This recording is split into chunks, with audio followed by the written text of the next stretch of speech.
very careful. These cars can get a little free, and the 12 car's already in the wall, bouncing off it twice, and there we go. The 01 goes around. Schofield, 2, 3, 4, 5 cars involved. The 7, the 22, the 19, the 17, Santa Claus, everyone's involved.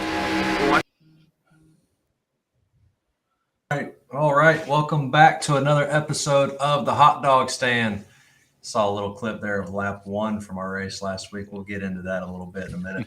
But I am one of your hosts, Chris Wally, driver of the 51 Spartan Transportation's Chevy Camaro. I'm Brian Rick, driver of the number 11 R&R Racewear Camaro. I am the infamous Neil Quick, the driver of the number 2 Spartan Transportation, R&R Racewear, Loud Pedal Media, 5-Star Graphics. Did that guy say Santa Claus crashed in that wreck too? He did. But anyway, I drive that number 2 that's usually chasing number 3. And by the way, the number 3 is a cheater.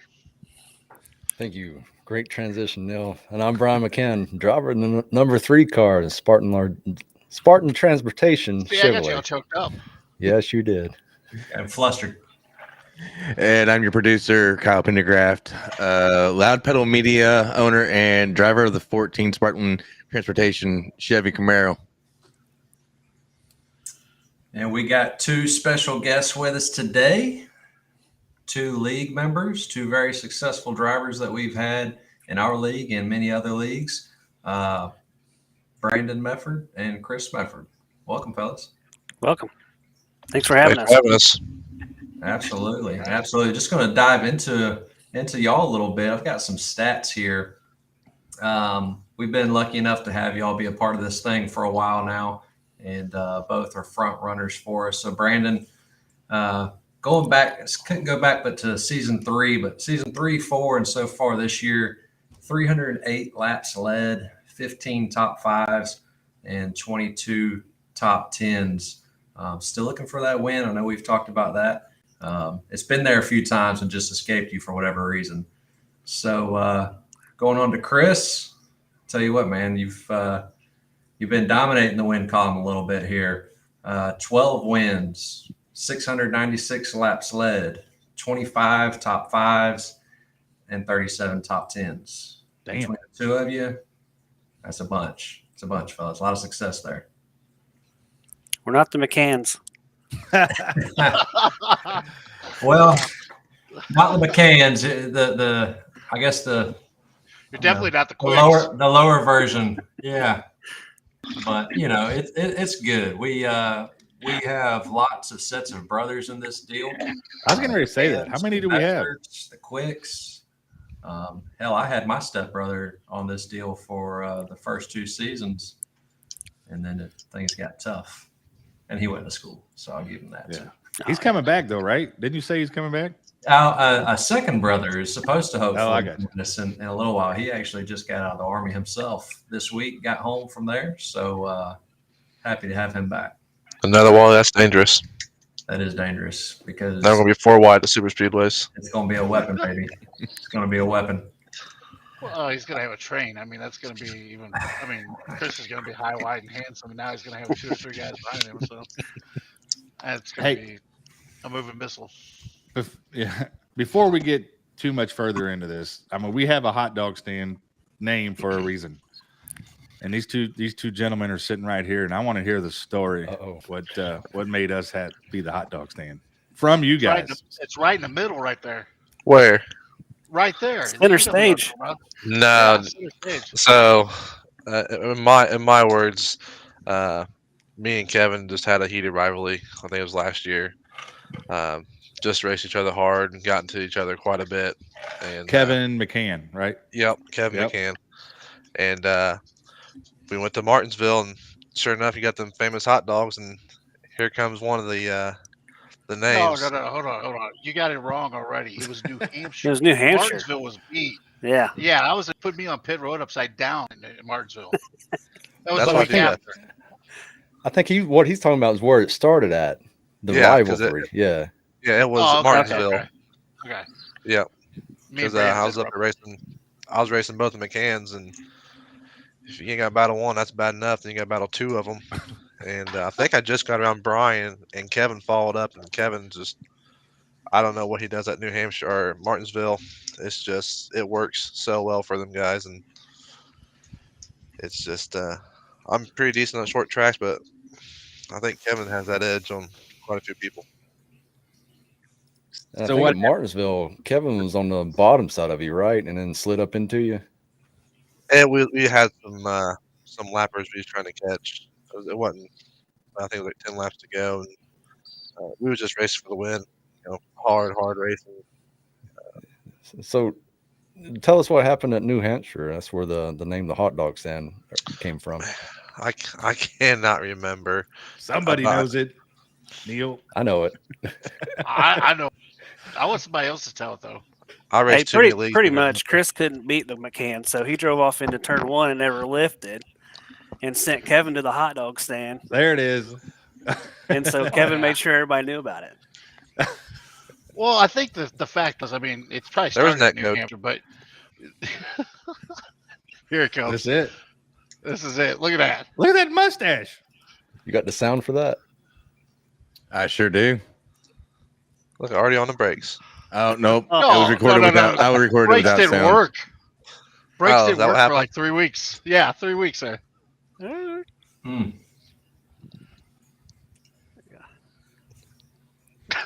Something was going to stop him. Hey, eight's better than 4, they tell me. Shoot. Well, we wouldn't be. we appreciate it. We wouldn't have this if it wasn't for you. So That's thank true. That's what I was saying. I wanted That's to get it definitely out there right away. Now, like I said, I think me and Kevin and Brian and Brandon all come from the same competitive, state of mind. I mean, that's about you guys. We like to race hard. We want to be the best. We want to beat the best. And I'm not saying we're the best guys out there, but our league is, or Wally and Penny's league is just so fast, so dominant that you can have, basically like NASCAR nowadays. You can have 19 different winners in a matter of races. It's just whoever keeps it clean beats the McCanns. Well, and let's be honest. I mean, you kind of put it there too. Everybody's so competitive here, and everyone's going for the same real estate. And when when everybody's got around the same speed, you're all in the same area, racing the same guys, week in and week out. And at times, you're going to touch, and things are going to happen. And and it's a part of racing. And y'all race, there's about 10 of y'all that run together every single week, and something is bound to happen from time to time. And the rest of us, we're just lucky to be entertained by it. Yeah, them new NASCAR, those new Cup cars last year in iRacing didn't help matters at all. True. So Brian and Kevin figured them out real early, and we were all playing catch up, trying too hard, and it caused a lot more wrecks than what we're seeing right now in this B car. I think you forget about Neil Quick. He had about 4 wins in the first 5 races. I was cheating. Yeah, we don't need to talk about that. Well, I Yeah, think there was that- such a swing there, right? That when those cars first came out, no one could get away from each other. It was like a train. There were slot cars running around the track, and then it had the update, it flipped, and then it was like being on ice. Yep. Yeah, they were pretty darn inconsistent. I mean, when you get in the gas and do it 60 laps in a row, and then on the 61st lap you come around the same thing and it jumps on you. So I know Chris kind of reminded me the other night. I mean, I was chasing, I think, Troy down at one of the Martinsville races with a couple of laps to go, or on the last lap, and come out of 4. Damn thing just jumped sideways and spun. And I mean, that happened multiple times last year. So, but going back, and I got a couple questions for you guys, and this is just kind of one at a time from you, but I know we're talking iRacing. How long you guys been doing it, and when did it start for you guys? I know you guys both have some past racing experience, and we'll go into that a little bit too, but iRacing, how long have you guys been doing it? I've been doing it. I think I started in either 09 or 2010. Done it for a bit, then we had an accident with our dad, and I stopped for 5-6 years. Just life happened. Had to grow up. Learning the hard way.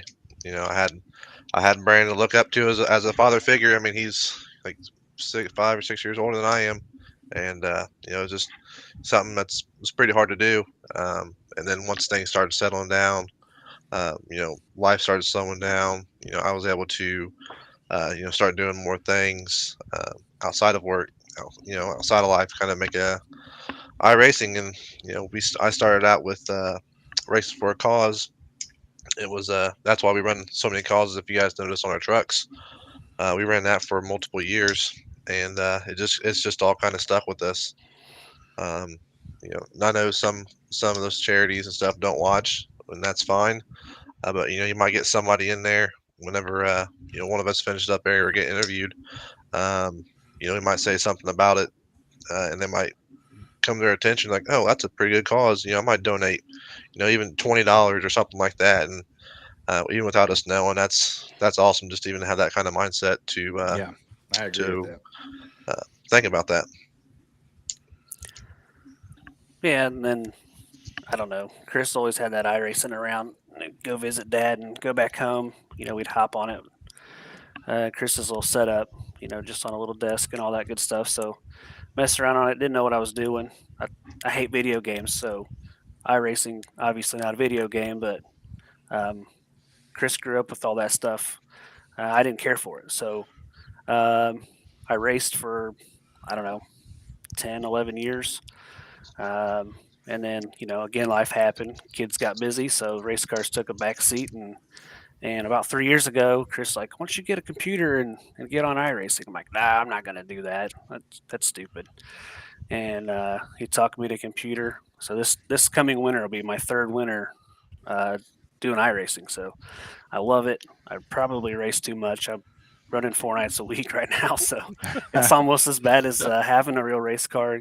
But usually the kids are in bed, so it's not a huge deal. We get started around 8:30 all the time. So I've only been doing it 3 years, and shit, I can't stop. Yeah, I mean, you sit here and think about it. I'm sure Brian and Neil can vouch on it, and maybe you too, Wally. Life happens. You get busy. You don't spend time with family. And it's what's a cooler way than to be on a video game and race against your brother. It's pretty damn cool to be able to do that, and it's not like spending time together, but you're still kind of are in a sense. Yeah, absolutely. That's one of the things that I was just talking to I believe I was talking to my wife about it.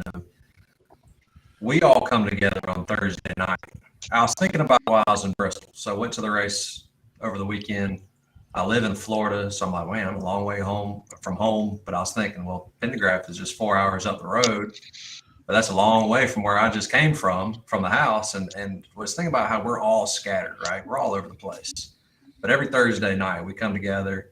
We've all built a really good friendship and all this. And it doesn't seem like, you're that far away with what we've been able to do together and enjoy it. And then when y'all get to bring in, family members into it, and that's just another bond, right? Just something else to tie to and spend time together doing something you enjoy. It's really a positive thing, as long as you're not getting sent to the hot dog stand. It's kind of a little bit. It's kind of funny because really in our league and all you guys, it's really crazy because we talk about family, but all you guys become household names. Yep. It's kind of crazy because you start talking to the wives or your kids and they're watching your races and stuff, and they know Brian, they know Brandon, they know Chris, they know everybody that we're racing with, and it's like, oh, Chris gave you hell tonight, or Brian gave you hell, or you played second fiddle to Brian for the 500th time, and I'm like, yeah, I don't want to hear that. Uh, so, but yeah, but it's one of those things. I mean, it's pretty cool to see that, or just see how close this group is, and like we've talked in past episodes, it's kind of a pretty close network group, just like you race with on if you were racing regular cars on a weekend. I mean, it's a close knit family, and when something happens, everybody's kind of tuned into it. So, And hats off to Wally. I mean, there's a lot of people that put this thing on, but it was Chris's vision to, I believe, to to bring people together first and foremost, and keep that relationship going. Just like Neil said. I mean, you guys are, all of you guys are definitely household names in my home. So I appreciate that. Just Kind of a cool thing. So yep. yeah, it's and again that side goes the competitive side too. I mean, you know who you got to beat on Thursday night or Tuesday night, whatever league you're doing. But for us, for Thursday nights, it's we all come together and we know who we want to beat and who we're being competitive with. So Right. pretty cool. Yeah, there's another cool thing, if I may chime in here, is that I've raced with Troy for a matter of, I don't know, 5 years, I think, and he's came actually one of my best buddies, and I went on vacation earlier this year, and we met up down in Tennessee, and hung out for a little bit. Brandon, he's drove over to Troy's house, and Troy just said, "Hey, here's my rig. Go ahead and take it." I mean, Troy just, him and his family are awesome people, and as well as I'm sure you guys are too. It's crazy how a simulator can make new friends that you never thought in the world, your wildest dreams, that would happen. Yeah, we've talked about like a little IROC retreat or something like that. Do once a year, try to get everybody together. And We're talking about Nashville or something this year, aren't we? Correct. Yep. So Volleyball and by Sweets. It's done. I'm gonna We talk already got him. Yeah, I'm talking to my sponsor about that. That would be All right. This guy. All right. I hate to break the conversation. Oh, go ahead. It's that My guy beard's down a little there. white than that.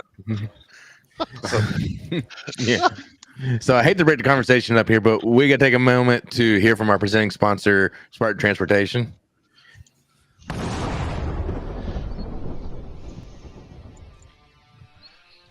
Spartan Transportation and Spartan Logistic Management is your one source for all your shipping needs. 53-foot dry van shipments, auto transport shipments, full-service in-house brokerage, drop lot facilities, just-in-time deliveries to all auto manufacturers, facilities in St. Louis, Missouri, Kansas City, Missouri, and Indianapolis, Indiana. Spartan Logistics LLC, proud sponsor of the IROC Series, Kyle Steffens UMP Modified and Silver Crown Driver, and Gordy Gundaker, World of Outlaws Late Model. Visit us at spartan-logistics.net or find us on Facebook. Thank you to Spartan Transportation for their support. We really appreciate them very much. Let's get on with the conversation again, boys. I had a real quick I have a question for Brandon. So you race real cars for how many years? Oh, 2006, I think, is the first time I got in one. Oh, what were you racing? I was racing Thunder cars. So basically an old Caprice, had a cage in it, everything stock, engine except the engines. I mean, basically it was a bomber car or something like that, what the dirt guys call them. So on asphalt stuff? Yep, on asphalt. Yeah. And then 2000, I started in 2007, so I raced for 10 years. I haven't been in a car since 2017. How do you so you did some asphalt racing, and I'm always intrigued. I ask any guest we have on that's done some prior racing, and how do you feel like that correlates to any of the sim, or do you? Well, I think it correlates. It speeds the process up, trying to figure the simulator out. So I really struggled early on with this sim because I don't feel the car, so I don't feel it in my seat. Right. I have to learn how to see it with my eyes and feel it in my wheel, and that was tough. So did it not click being able for to you one day, or how did that come about? It was real slow for me, I thought. So you mean on the sim, right, Brian? Yeah, getting adjusted to the sim. I think it took me 6 or 7 months to start feeling what the car was doing, and it took a lot from Troy and Chris and these guys that jumped on to help me out.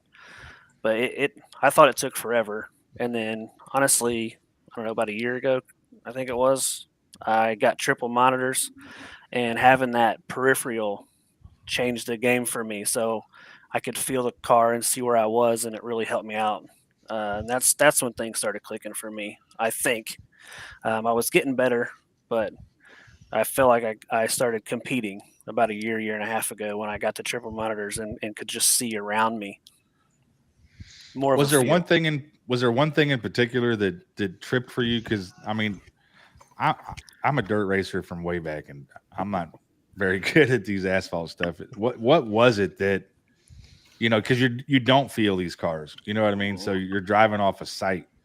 Was there one thing in particular that you feel made you faster on asphalt, or that that it did click? Well, we upgraded the Fanatec wheel and turned the force feedback all the way up for me. So Up, huh? you could feel the wheel get light. You're starting to rotate the car, and Right. once I could feel the car rotate in the middle of the corner, I could start changing my entry and my exit, and when I start pounding the throttle. But just simply being able to feel the car rotate was the kicker for me. That was like, haha. And that's when I started figuring this thing out as far as Yeah. the See, I feel don't goes. think I could. I don't think I know that part yet. I guess that's what Yep. I struggle with is Yep. knowing when to pick back up on the throttle, or when to get on the brakes or whatever. But Yep. just curious what you See, thought. and Mr. Speed over here on our podcast keeps telling us to turn everything off. And see, look at you now. So he's setting us up for failure over here, huh? I mean, Turn it up then. we all know we've had that conversation about my force feedback. That thing was on like 23. 25. I'm like, how do you even hold it? Yeah. well, I mean, I don't have it. I got the wheel all the way up at 100%. In game, I'm not. I'm 12 or 13, but it's enough to feel the car for me. And I tried to turn this stuff down for the super speedways, like Brian said the other day, and I don't know if that hurt me or killed me. It's a different feel. So you got what up on 100? The force feedback on the steering wheel itself. So the setting on the Fanatec stuff is at 100 on the force feedback. If I go the same thing. I go get on the dirt, I turn it down to like 70, 75. Because I can't hold on to it. I'm a weenie. Yeah, I turned mine down in game to about 12, 13 as well. I was way up there. And then thinking about what Brian McCann was saying about getting lower and you're not fighting the wheel as much, it made sense, and had a little bit more speed once I did that. So there's definitely something to it. I think there's probably a sweet spot for everybody, and it may just come down to preference, because I can turn it all the way off and I'm slower, but then I start increasing and I'll find that speed again. And there's like a certain point that I just like to have it at. And I figure it's got to be between your wheel as well, right? That's got to make a difference in the performance of the wheel, just in general, of how that feeling feels based on your in-game settings. So there's probably a lot to that there. Yeah. Question that I've got for y'all, as far as the sim goes, right? What has been your best car and what has been your worst, and why? Now, hands down, the worst car is that damn Cup car that we tried to drive last season. I hate that thing. Can't stand it. They can throw it away for all I care. I think it's so bad. And then, I love the ARCA cars and the trucks. I love those. I love the B car right now. I think it's fantastic. So I would race any of the three every night. Now your brother's got the sour beer face going on now. He's shaking his head. Yeah, I'm not a big fan of the B cars. I mean, it's better than the new Cup cars, but not that I don't like them. I still have not figured them out. I can sit there and I'm like, okay, I'm gonna save tires. I'll be fine. And then I fall back so hard. I'm like, all right, I need to start picking it up, and I start losing more time. And I don't know what it is. I can never figure them out.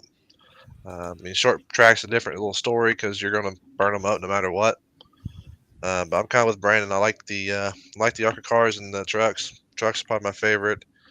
I like trucks too. I just feel like I have better feel since it's so much heavier. I can really feel it, rotating, and really different feeling of steering wheel and pedals for them. So, if the new A cars got deleted tomorrow, I wouldn't be sad. You think they'll fix them, or What do you think they'll do with them?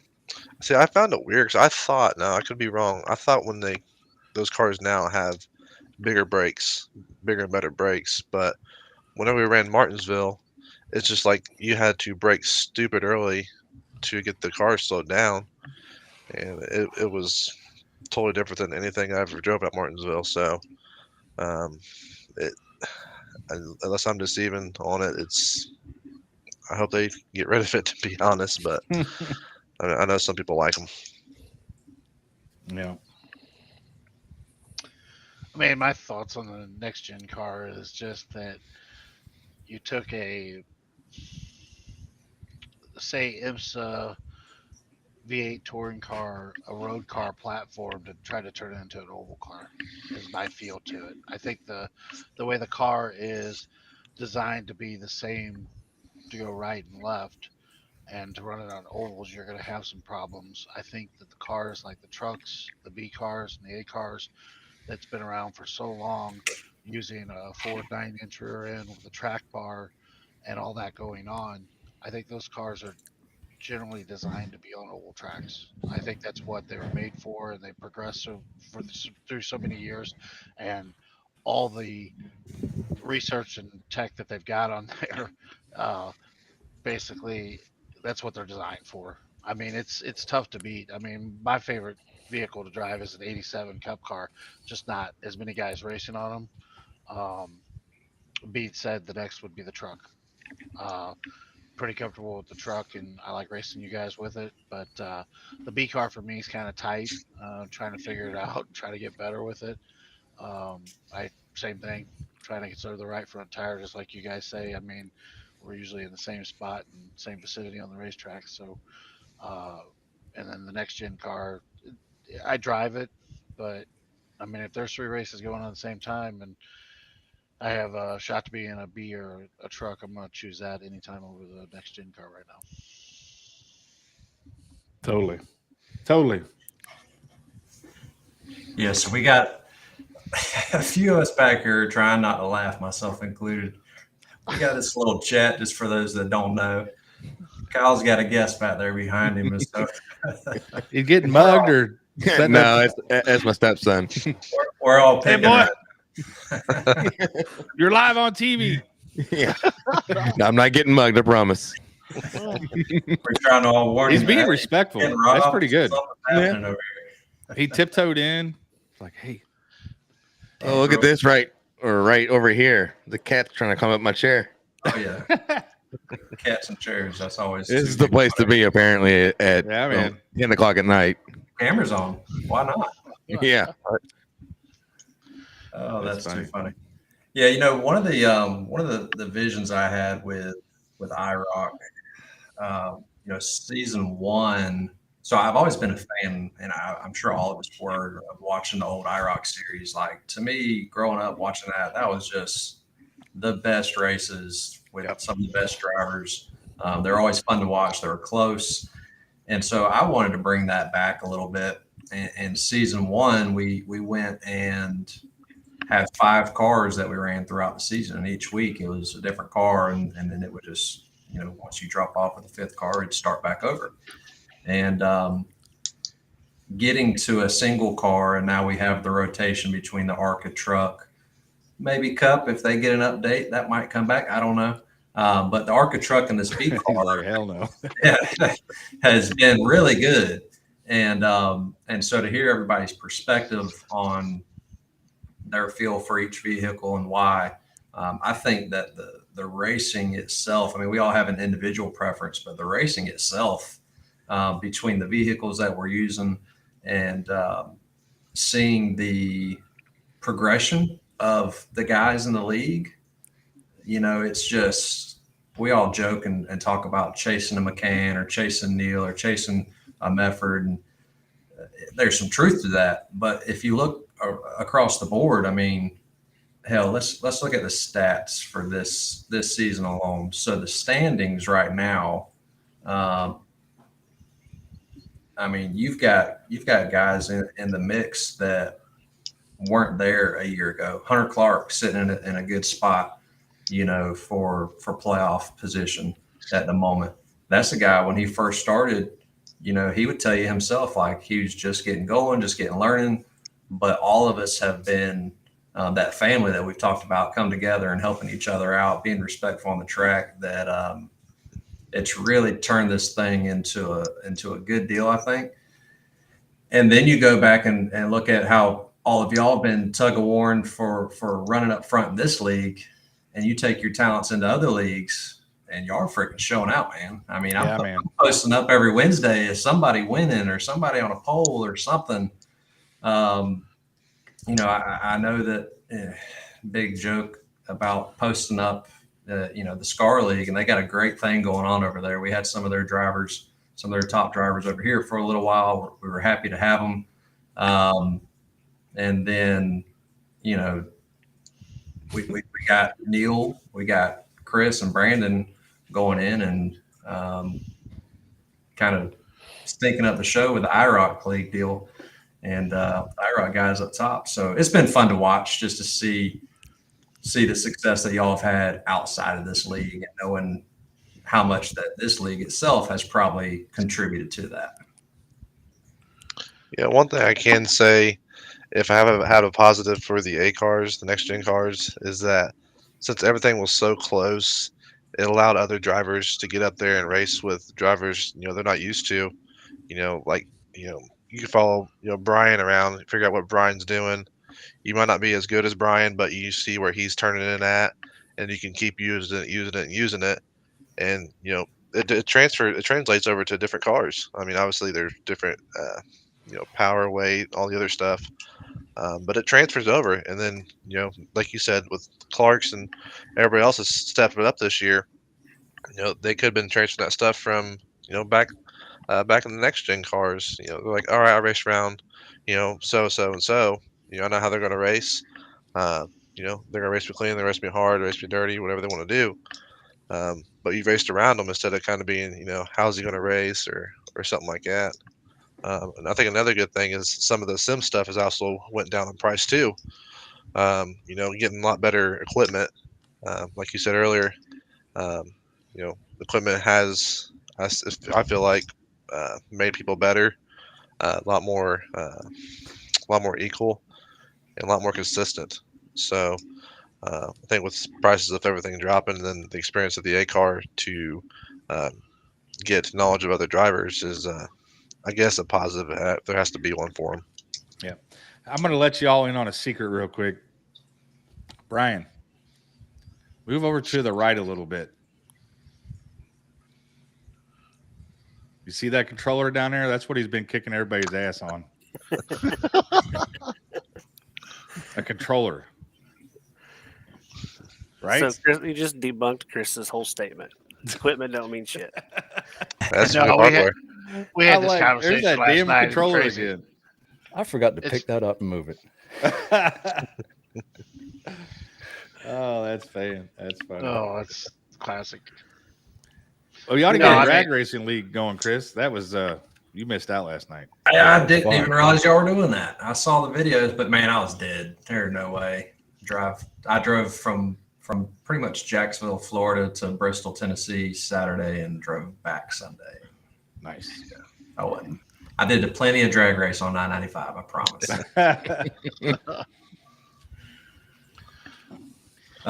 You know, one of the things that you know, you mentioned as far as being able to get up there and have guys race with different competition and learn a couple of different things.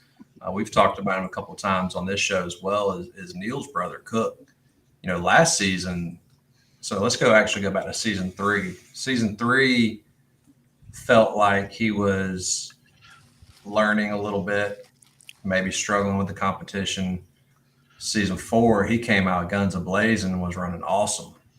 The car had its update, and we all went through our adjustment, but he seemed to stay pretty consistent. And now we see him again this season, sitting in the top 10 in points. I think that the consistency of all of us being together and knowing how each other drives as well helps. So, you know, the commitment that we've seen from a lot of you guys, and I go back and thank you again on that part, and everyone else that's in the league that may be listening or watching. the consistency of what we see in these, in our members have been awesome. I think we were averaging about 35 guys a race until the last two, and we had 29 in both of those. So still not bad. That's not bad. That's yeah, not bad. yeah, a ton of fun. So question that I've got for y'all. So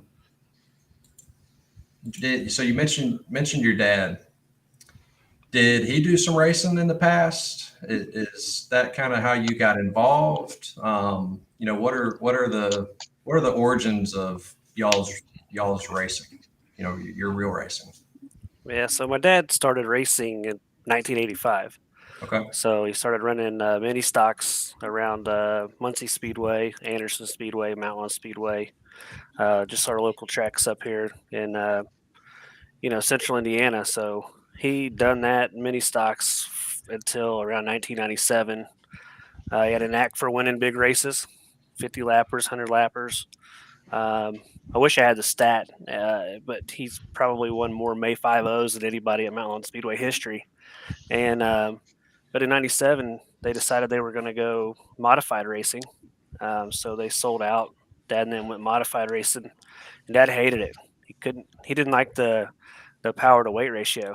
He couldn't stand it. So they had a big ass motor, and he just 2,400-pound car, and he was just wiping the tires out. And finally, he was at Anderson running good one night, and piston went through the side of the engine. So there went $30,000, and they decided to sell out of that, and then they went super late model racing. You guys have heard the CRA series. So my dad's actually the very first winner at Anderson Speedway, their very first show at the CRA series that was in '97 as well. And he done that for a few years. Money started running dry. He probably quit around, 99, 2000 or 2000, 2001. He sat on the couch and went and helped his buddies down the road, the lanes, and those guys, and decided he was going to help kickstart what turned into a limited late model series. But basically they took a bunch of G-body chassis and made late models out of them at Mount Lawn Speedway. So Dad and him kicked that off early 2000s. He I don't even know how many championships he won, but there's a race called the Raintree 100 at Mount Lawn Speedway. Dad won that 4 times. He's 4 times or 3 times, Chris? 3. 3. Yeah, he should have won a 4th one, but we won't get into that on this show. But So do you. well, we won't talk about that either. So, but anyway, so Dad done that all the way up until his accident at Anderson Speedway in 2011. We were in those Sportsman late models, and throttle hung open, or he had a medical issue or something coming off of turn 2, and he literally drove the car straight into the turn 3 wall, and he didn't make it that night. So I happened to be in that race with him. I was the last car he passed, saw it all happen, and then so that was pretty tough. But we went on back racing until 2017, about 3 months later. So we wanted to get back in the car and go back racing. Chris and a bunch of buddies, we all got together, and we kept racing for 6 more years. So 1985 to 2017, Meffords Racing was alive. Quite a while. Man, Yeah, Go ahead. Nope, I was saying that's a lot of racing. Yeah. That's a lot of racing. That's a tough deal, man, to be in that race. How did you, and it comes down to nothing but courage, really, at that point. How did you get back into a race car? I'll be honest with you. So we were at my dad's funeral, and the guy that owns CRA come up to me, and he's like, "You ever going to race again?" And I said, "Dad funded everything. If I have the money, I'm going back racing." He wouldn't want us to quit because before he let me get in a car, he always told me, "Tell your family you love them. Yeah. Pray on the way out to the race. Could be your last time." Yep. So we knew the consequences. We talked about them of what could happen. So I wasn't really at peace at what happened with him. but it wasn't that we expected it. But we knew what could come of it. So when he went, we knew we were going back racing. He would have wanted us to go back racing because that's what we do. Right. I get it, man. I just lost my dad in June, and it wasn't, tragic, but him and I did a lot of racing together all over this country, and if anything had ever happened to either one of us in a race car, we'd be at the racetrack as soon as we possibly could. So honestly, being around all those guys at the track, that just like this is now for us, this is our family. So being back at the racetrack with your family every weekend, try to make things as normal as possible. That was probably the best medicine. That's healing, man. That's what that is. It truly is. Yeah. So that and the amount of respect he had from everybody else, like Brandon was saying, the CRA guy went to us and basically offered to help us out, which is nuts. And then there's a lot of things that people didn't see. There was actually, and I can recall 2 instances that Dad said, "Hey, some guy blew a motor, different guy blew a motor. We went to Raceway Park. This guy blew a motor and is Sportsman." And Dad said, "Well, here's my car. Just put your number on it and go race it." That guy ended up winning the championship. It was 2010, I think it was. And then another good buddy of ours done the same thing. I think he lost a motor in Mount Lawn. Dad said, "Here, take this thing out and drive it." I don't know how he fit in the seat, but he went there and drove it. So a lot of people had some respect for him, which is pretty crazy, being the competitor that he was. And then the following year, when Dad passed away, the guy put a Ghost 46 on his car, and that was tough. So it was tough that we've seen it, but so cool to see the respect that he had, and just it was nuts. That's racing, man. That's what racing is all about right there. It doesn't matter if you're it's your local racetrack, dirt or asphalt, or if you're sitting on the sim. It's everybody just gives a shit. Just plain and simple. They care about each other and they care about them deeply. So I appreciate you sharing that story, Brandon, Chris. I can't even fathom that. So, but thank you for sharing that. I appreciate that. Yep. No problem. What do we got next? Well, let's actually take a moment and we're going to take a listen from our other sponsor, Sim Coaches. Let me take a minute to tell you about my experience using Sim Coaches pedals. I myself am a current owner of the Sim Coaches P1 pedal hydraulic pedals, and I have to say they have made my racing so much better and easier. And I highly, highly recommend that you go and you check out these pedals and get a set for yourself as well. You'll find yourself able to get into the corner deeper, brake harder, exceed the limits that you normally would take. Don't take my word for it. Go check them out at simcoaches.com and use our promo code to get 5% off iRock at checkout, or visit simcoaches.com/iRock to receive your 5% off. Thank you. Oh, I swear I'm in a room with a bunch of immature kids. I'm sweating. Man, thank you to Sim Coaches for being a partner with us. We really do appreciate them as well. So does that conclude the interview section and we want to move on, guys? Yes, we can move on. I do want to make sure before we leave tonight, Chris and Brandon, I want y'all to touch on, and we can go ahead and do it now before we even move on. We had a really special race that went on Friday night. I want y'all to touch on that a little bit. Chris, you were able to pull off the victory there. Brandon, y'all had a lot of guys contribute, and we don't have to, go through every single little detail, but just let us know what the race was for. Y'all talked about some of the charity stuff. If you could share a little bit about who you're helping, the why behind it, and how others can continue to help the cause. Well, Chris touched on it earlier. So We used to race in sim racing with Racing for a Cause. It was a league, and everyone ran a charity or a cause on their cars. It's what we did, and at times they would raise money um, to give away to these charities, or if you won, you got to donate some cash to your charity or whatever it was. So that kind of stuck with us when that group died. So they you know went their separate ways, and we had to go find other places to race, but we wanted to keep our causes on our cars. So um, wanted something close to home to represent or to race for, and so I started looking at our local areas, and actually Zoe's place was just starting up, um, and so not to bring more tragedy into this, but one of our racing families had a grandchild that had, long and short, was abused and passed away from her injuries, and her name was Zoe. So they started up this Zoe's Place advocacy center for children in Hancock County in Indiana.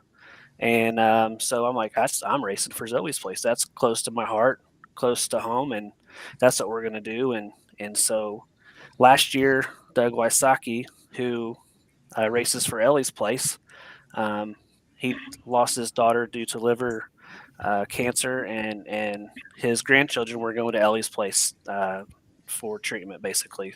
Um, for their loss. So helping them deal with that, things like that. So both places kind of the same, a little bit different, but just love what they do for kids.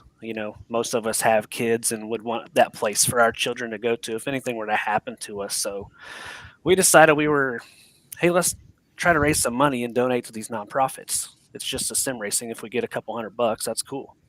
So we started reaching out to some folks, asking for sponsorship. Decided, hey, we'll get some drivers to pay to enter our race, and let's have a race, and then we'll just donate the money between the two charities. So last year was pretty successful as well. We raised $1,200. We wrote checks $600 each way, one to Michigan, one to Indiana, and so we decided to do it again this year. And life was a little rough this year. Things were busy, so we got a little late start. But in the last 2 or 3 months, man, a bunch of guys came together. Um, you guys right here all raced with us and sent us some money. Spartan sent us some money. Wally done some things, and we raised a bunch of money again. Our goal was $2,000, and we're going to exceed that when all the funds come in. We'll be around $2,100. So we'll cut a check for a little over $1,000 and send it to those charities to make sure these kids, continue to have a place to go when things strike that they need support with. So it means a lot to us. It's really just a bunch of us sim racers getting together to help some people out. But I can't thank all the drivers and sponsors and everybody that backed that deal. It got way bigger than I expected it to. And I think Amazing. it will continue to do that. So, I agree. I think each year you're going to be surprised year after year because it's definitely a good cause. It's a lot of fun for us. And I've seen just from last year to this year, the growth in it as a spectator, just a participant. And I see good things on the horizon. Yes, sir. So we've already got a date picked out. We're going to go September 15th, 2023. So we're going to start now recruiting for sponsors. There you go. You heard it first. So here we go. We're going to go for $2,500 this next year. We're just going to keep trying to grow it, and hell, who knows? Maybe one day we'll get on TV. There you go. Yeah. Damn, we may. Well, we'll talk about that later. That's really, really good. Might have an avenue. All righty. Well, I think it's time that we move on to Neil's topic here: green flag, black flag. So Neil, I'm gonna let you take over from here. Yeah, I got 4 questions for this week, guys. And the first one I'm going to start off with is just a little bit something that we brought up and we've talked about it on the show before, but just going to tie it down here. I know we talked about the next gen car. I'm going to give it a report card up to this point, this time of the year. I know this is the first year they've run it. I know Harvick's been pretty vocal about the performance and reliability. Reliability pretty strong lately. Performance saying they need more horsepower. I'm going to go around the board here. I'm going to start with Chris on this. And green flag, you agree with the performance and been happy with what you've seen on the track, reliability and performance. Black flag, you haven't. So And you you were at could Bristol go. this weekend. Yep, you could go. You could go both ways. I'm actually going to give it a green flag, and here's why. Okay, we know that those guys have complained about the hits. They hurt. They don't like them. That's something that could be fixed. But by the winners penalty that we have in the IROC Challenge series, I like to see different winners. And there have been a shit ton of those this year. The racing has been fun to watch. I enjoyed Bristol. I was at Daytona 3 weeks ago. I enjoyed that. At the end of the day, racing, when you're a spectator and you're not involved, you just want to see good racing and some action and excitement. And I do think that it has produced that.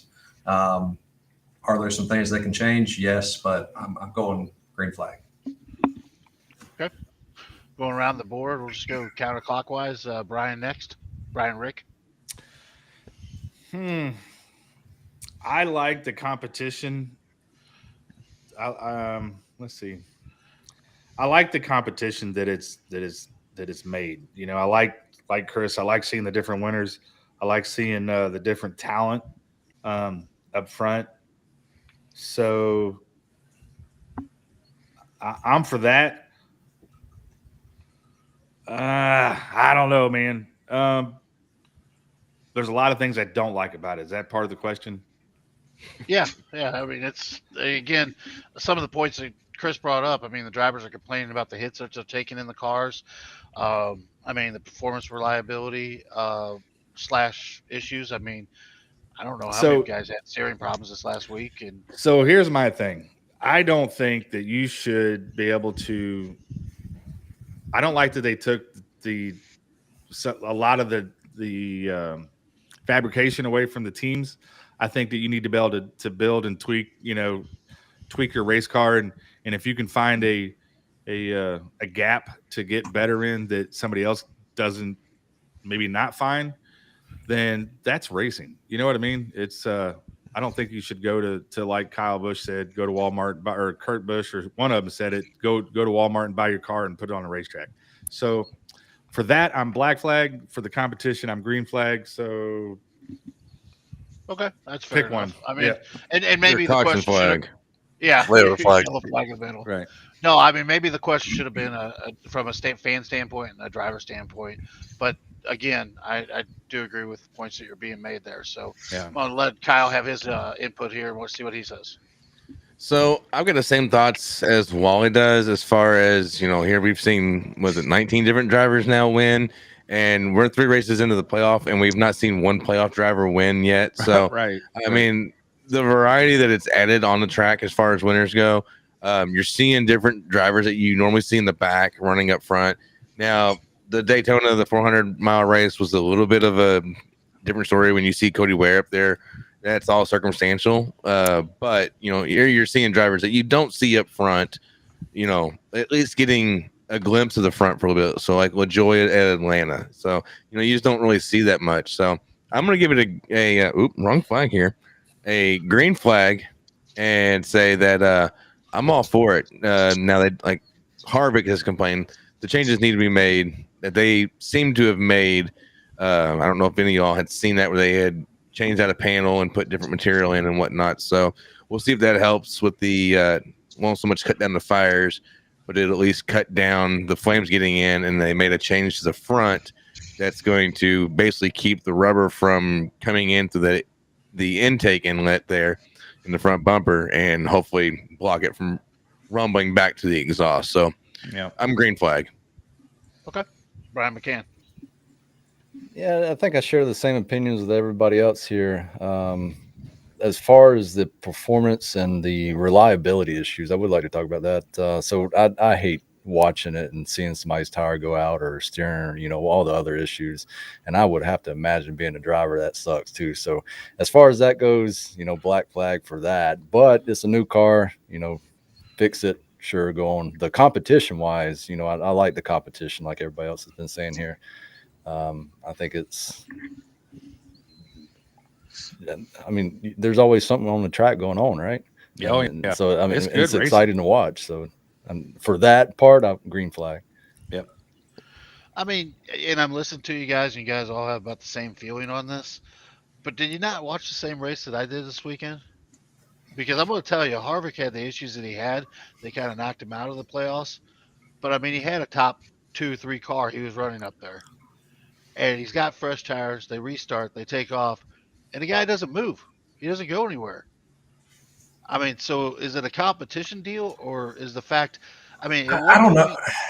at what point do you put this car and say that it's doing its job? The competition deal, I agree with you, but a guy threw 2 tires on strategy wise, beat all these cars that had 4 tires out there.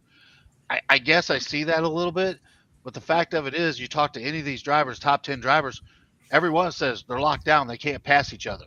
Yeah. And I, here's I don't why I I don't think. want that. Here's why I think. I think those top 10 drivers are just that close in speed. And here's why I say that. So, being at the race, when you're watching on TV, you get to be watching whatever they show you. So I watched Joey Logano, Kyle Busch, mid to back of the pack at some point in the race, and just focus on them moving through the field and seeing how fast they were getting by guys, watching different kind of battles that you wouldn't normally see. There was at one point I'm watching 3 lead lap cars trying to get past 3 lappers that those guys were racing for their position, and they were struggling to get by them. I think and that's why you see 19 winners. Also, the competition is just so much tighter now. There's not a lot of gap between them there, and so maybe that's a part of your point there of find a way to get guys to get spread out that way. Let those top tier guys find their way up. But I believe that just by watching it, seeing the 18 and the 22 move through the field from the back to the front the way they did early in that race, I think those top guys are just. I'm gonna come back to this point, but I definitely want to get these 2 guys' input on this. I know I jumped the gun a little bit, but I want to hear Brandon's point and then Chris's, and then I'm gonna pull the clay pigeon on you guys and shoot this one down again. But go ahead. So I mean, when we ran that car in iRacing last year, there were guys competing for wins that couldn't get out of the way when we were lapping them the year before. So I mean, it's the car. The car's done it. Where's the drivers at? So I like the competition. I love all the different winners. I haven't watched NASCAR since Dale Earnhardt passed away. I don't like it anymore. It's got my attention again. But where are the drivers? Who's your top tier driver now? There isn't any. They're not there. And that's kind of where I'm going a little bit with this, but I agree with you a little bit there. Who can wheel a car now? Go ahead, Chris. No, I mean, like Brian said, everybody has the same kind of input on certain things.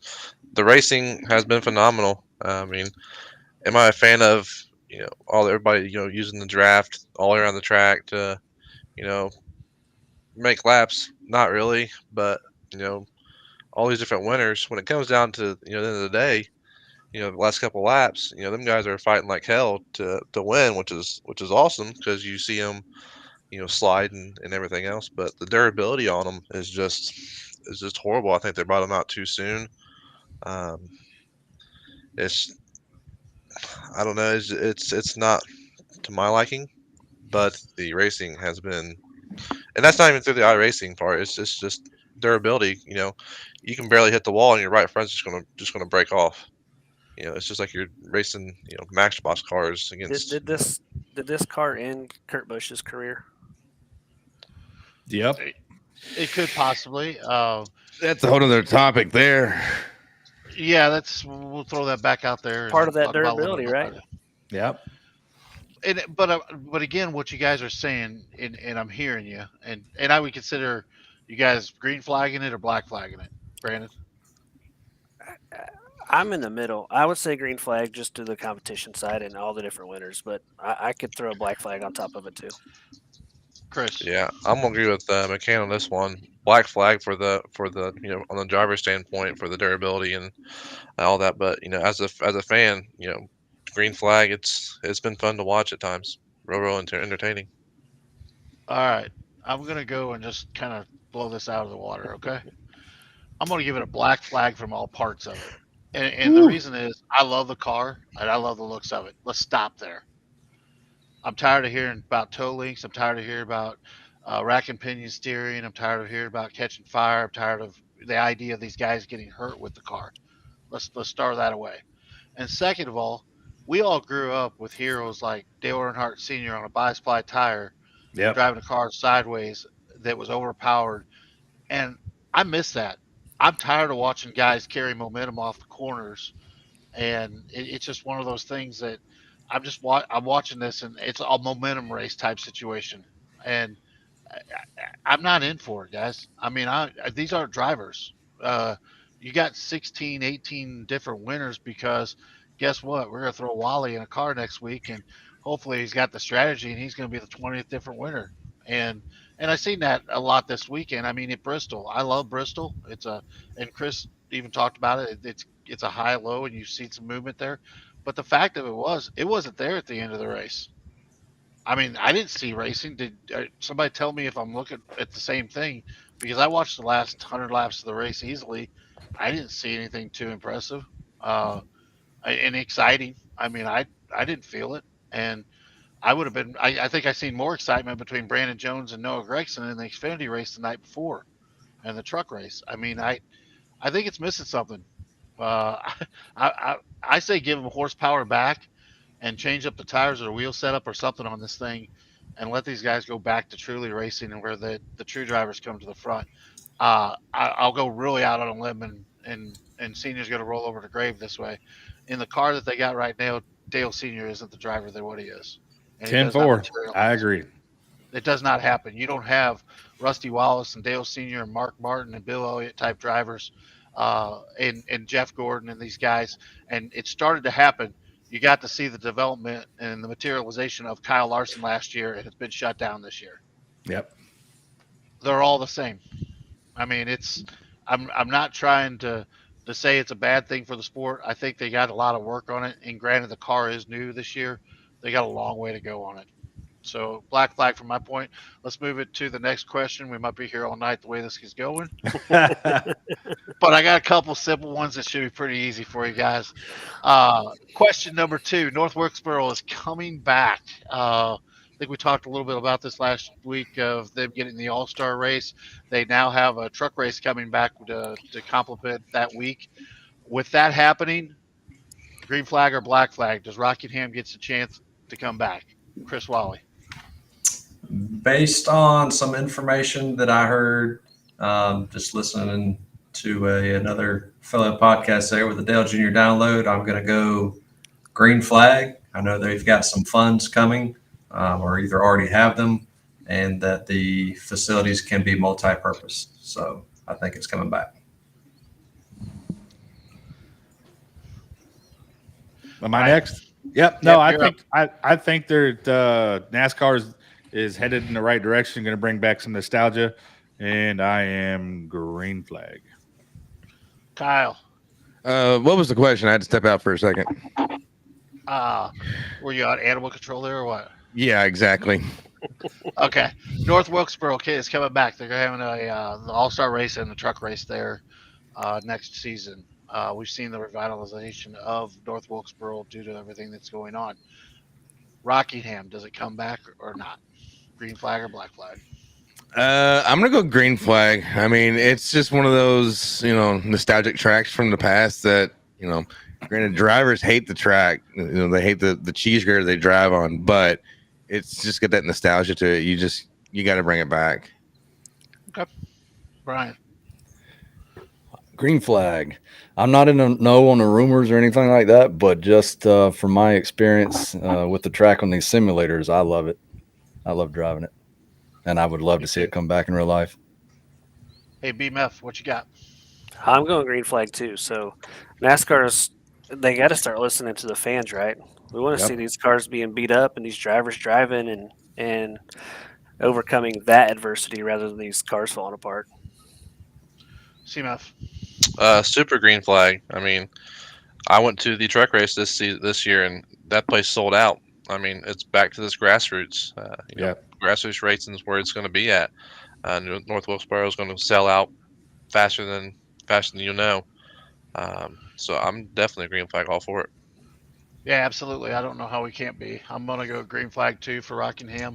I'd love to see it come back. It's a great track, fun to race on iRacing on the sim, and love to watch it. And I promise you, I will be at North Wilkesboro next year for the races too, both of them. Amen. Me too. So let's bump off the question, or bump down, not bump up. Uh, all right, this is a little bit of controversial, but this will go towards the sim a little bit.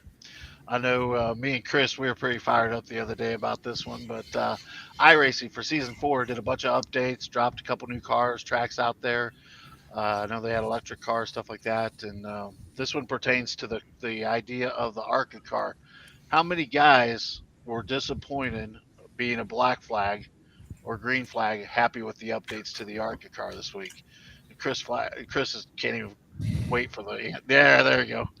No, it's unfortunately bumper to bumper update just didn't quite come on the ARCA car, but I know a lot of guys like running it the way it is, and they did update it. So, well, we'll jump to Brian after that because Chris doesn't even need to say anything, does he?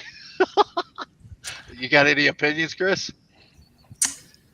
I'm highly disappointed. Period. He's gonna keep it at that. Brian. I'm gonna be. I was excited they were gonna have an update that to update the car. I think there's potential that we run it. I don't know how that is going to pan out now. So, and I'm going to support my buddy Chris Wally. Black flag. Pindy. All right. I still want to know where this bumper to bumper upgrade came from. I don't get it. Okay, so they changed some dash features. I get that. That's cool. That's not bumper to bumper. That is a dash update. They made it to where your paints are no longer any good. I mean, come on now, Ice Racing. Black flag all the way. Black flag. 3 for That 3. that was like the worst update I've seen. Oh, McCann's on the side too. Ditto Black to flag. everything that was said. Yeah, and I haven't had a chance to drive it personally yet, but I heard about the paint issue Kyle mentioned and the bumper to bumper. Yeah, that sucks. You gonna say something, Neil? No, I agree with you 100%. I think there's and we'll come back to me, but I think we're about to go full jacket on one color here. That's probably the first time it's happened on green flag, black flag, right? I think All right, so. BMF. Maybe. Yeah, you guys know Wilkesboro had to make some money back, so they had to change something to get iRacing to make people spend money, right? No, I'm black flag. We all are on the same page right now. CMF. As much as I want to be different, I'm gonna say black flag. I mean, until they actually get the new ARCA cars in there, I don't think they should really update them. There's not much to update about them. Now, if they made those cars like the old Cup cars, Chevy, Dodge, Ford, Pontiac, then that'd be super green flag. Yeah, I agree with you. I mean, we're gonna go black flag across the board with this. I mean, it's me and Chris were highly disappointed in seeing what we thought we were gonna get a new ARCA car, and pretty excited about that because a lot of us enjoy driving the ARCA cars. It just needs to be updated to match what's out on the track. So, unfortunately, I think it sucks. Go ahead. Yeah. So I think what I'm going to do in 2 weeks is me and Brian Ricker will be going to an ARCA race. I'm going to compare their ARCA cars to what we have and see if they're anywhat near the same anywhere, and see if it was a bumper to bumper change. Well, that bumper to bumper change was in the template. So yeah, that's all they changed. It was an upgrade for the painters out there, right, Chris? yeah, go in and either have a headache with a lot of pro bonos or make a lot of money. People want new paints. I don't know. Flip a coin. I can tell you this personally. I haven't updated the ARCA car because none of my paints match for it, and I haven't run any of the races. So maybe they just deterred a lot of guys from not running it anymore. That's true. But all right, guys. Last question. Again, kind of on a little bit on the edgy side. I know this is in what we're doing with the podcast and streaming, and we stream our races and do all that stuff. Racing promoter Roger Seller, Smoky Mountain Raceway owner/promoter, came out with a post on Facebook on September 12th, and kind of talking about the decline of dirt racing and the true cause. As a promoter, you run into all kinds of issues, weather, uh, competing against different events, different things like that. It's an ongoing battle all the time. Sponsored hours, stuff like that. He came out and basically blasted streaming services, and that being, I would probably say, more or less guns a blazing towards XR and flow racing and stuff like that, and basically said the true cause of dirt racing and some of the dirt tracks and the promoters and owners not being able to make ends meet and keep these operations going weekly is the fact of streaming services coming in and streaming races. So going around the board, start with Chris. Streaming Yeah, services. I didn't get a chance to read all the way through it, so I'm going to answer this based off of just, I guess, a non-educated understanding of what his full post said and my idea of streaming. I'm actually going to go Black Flag. I am sure there are some tracks that are not doing well at certain times. But I think at the end of the day, most dirt track racing is your local dirt tracks, not tracks that are on float racing. And so I think that I know the two local tracks here with us in my area, they damn just don't want to race at the end of the day. The track promoters don't want to, they don't have enough dates because they don't want to put the work in. I don't know that that's the case for everybody, but it's definitely a lot harder to prep a track than it is, a dirt track than it is any kind of asphalt track. And you're just finding a lot of people that don't want to do it. So I'm going Black Flag on streaming being the reason.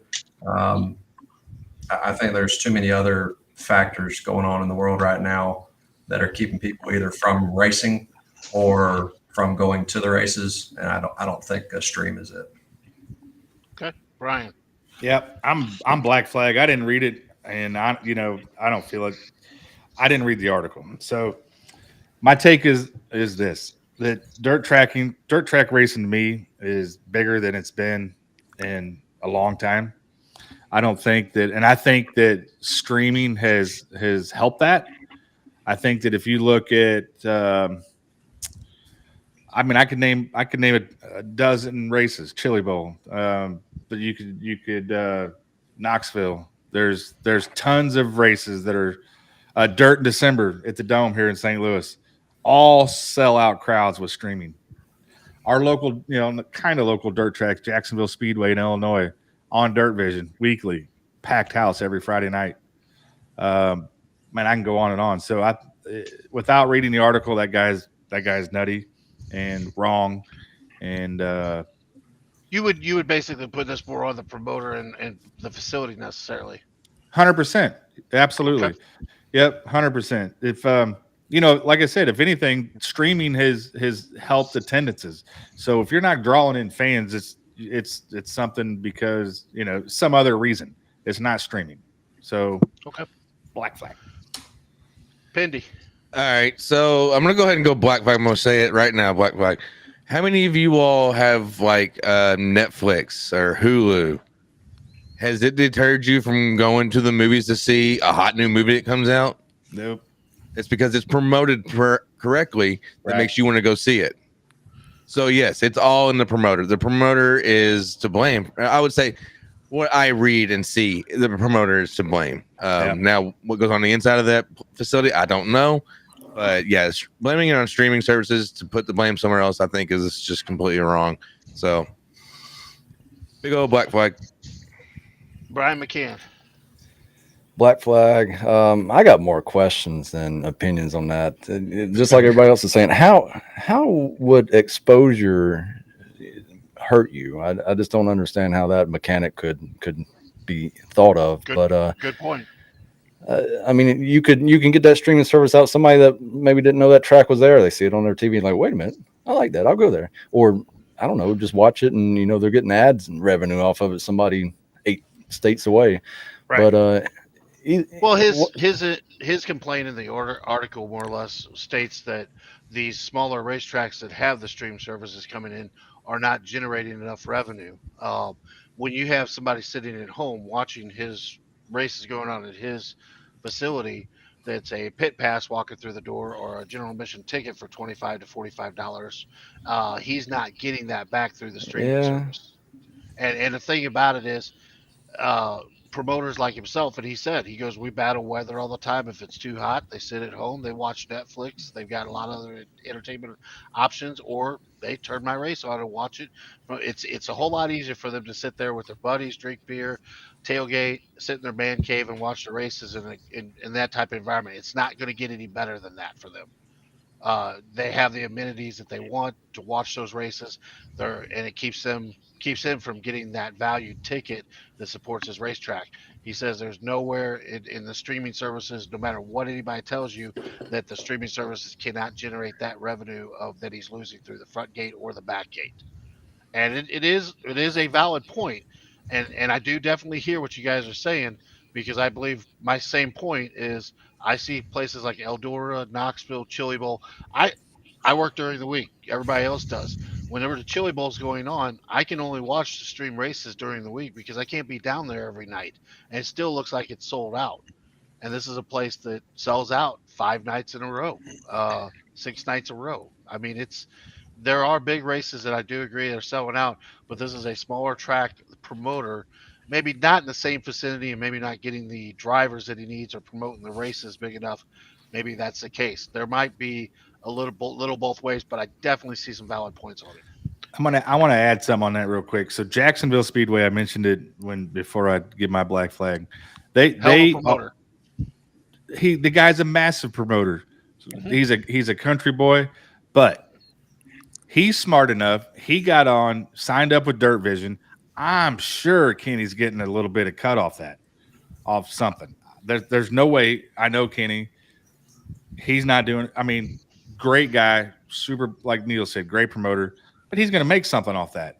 There's no reason that if this sellers couldn't go and try to do the same thing. So he's completely out of line. Well, and again, this goes back to several different tracks, and don't really want to get into that too much. I want to keep working my way around the board here. I know I've got Yeah, Brian's sorry. opinion I on just it. had to throw Yeah, mine. me too. Me too. BMF, what's your feelings on this? Yeah, I'm with you guys. So the promoters have to do a job, whether it's streaming or not streaming. So Right. you're not the guys aren't going to watch the stream if the show's no good, and you're not going to get fans in the stands if your show's no good. So if you're not putting cars on the track and you're not putting on a good show, I don't care what it's doing. You're not making a good show. No one's coming to watch it. It's not the streamers. Right. CMF? Yeah, I'm kind of in the same boat. Kind of like Brian was saying there. Uh, you know, they got to be making some kind of cut off this. Whether you're going to watch a race at Eldora watch the World 100. Eldora's going to get some kind of cut out of that. Like you guys live states away. You guys ain't going to drive, hours just to go to the World 100 and take that chance of it raining out. Because then what are you guys going to do? You're going to be out of, time and money just to drive over there. The promoters definitely got to do a better job promoting. If it's a streaming service that they're worried about, they need to make their certain cut on it. Say the race is $20. Eldor's like, all right, I want $5-10 for each viewer you guys get. Obviously, it's not a lot, but it's better than nothing. Here's one for you. Do it yourself. Stream it yourself. Make the money. Well, It's a valid point. Yeah. Pay-per-view. I mean, it's not hard. To Chris's point, and Neil, you said, they're a smaller track, smaller venue, losing out. Who's traveling that far to see a local race anyways? Probably nobody. So tie in your community. And I say this because of the local tracks here, right? Waycross Motor Speedway was one of the first dirt tracks in Georgia. I mean, it's been around since I think like 1951. But they don't want to race now. I mean, they change the rules year after year. They're catering to certain drivers. don't do that in your local tracks and get people deterred from wanting to race there and not bring the car count. I'm looking at their Facebook page right now. They have 420 reviews. We've got almost twice the followers they've got on a freaking iRacing page. Look over the shit. I mean, because we're awesome and we promote. I'm just saying we do out of it. exactly that. But I mean, and those guys that are, because it's too hot, because it might rain, that might stream something else or do something. Those people are going to do that anyways. Yeah. If you're a race fan and you say, I'm going to the races, I'm going. You're going. It doesn't matter. Yeah. I mean, and the the guys that are going to stay home because it's too hot, they're going to find an excuse anyways. And if they're not streaming something, they're doing something else. They're not going to be there. Yeah, to give you more of my opinion on this deal, I read the article and I felt the same way. And same thing that Brian said about Jacksonville, my perception comes up with Hobstadt. I mean, this is a racetrack out in the middle of nowhere, family run farm, nice facility, kept up top notch, packed every time they run. I don't care whether it's late model sprint cars, wing sprint cars, whatever it is. Uh, and you don't see guys like that complaining, or Jacksonville or those type of tracks. The ones that are complaining are the guys that don't really take the advantage of what necessarily is there as a tool like the streaming services.